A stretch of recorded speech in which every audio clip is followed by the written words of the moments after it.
Gusto na naman bumalik ni Bitoy sa consolidation area niya, ha? Ano ba, nasan ba yung consolidation area? This is around 58,000 to $69,000 level. Bakit po yan yung consolidation area? This is the weekly chart of Bitcoin. If you're going to notice, nagkaroon po ng consolidation dyan. Ito mga trades na to, that's between March to October of 2024. So mga around 230 days na nag-dribble-dribble dyan si Bitoy. Ngayon, ano nangyayari pagka nagkakaroon ng consolidation na ganyan at ano yung posibleng mangyari in the future?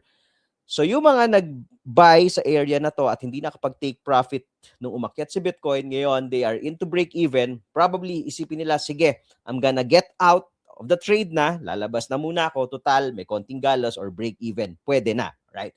Yung mga naiwan naman at hindi nakabili dahil umakyat na si Bitoy, ay sabi nila, oy, naiwan na ako. Ngayon, ang mindset naman nila, sige, dito na, bibili na ako dahil naiwan ako nung biglang bumasag si Bitoy nung October.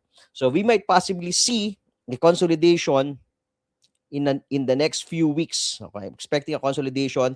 So kung gagayahin niya tong tagal na to, medyo mahaba to, baka hanggang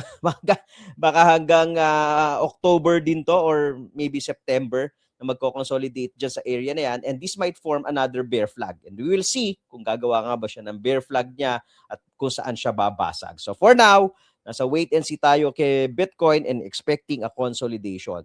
Ngayon, sa 4-hour time frame, if we're going to go down sa lower time frame natin, using our TPI trading system, puro sell signal na po tayo since noong January 24 pa po yan. Ano? How do you use TPI trading system? Red cloud means downtrend po yan and may mga sell signal tayo. Ngayon, maghahanap ka ng sell on rally on 15-minute time frame, right? So, ganun din, red cloud, red dot, and red candle na overpower yung previous green candle. Katulad po nito, red cloud, red dot, red candle, and overpower yung previous green, yan yung entry. Right?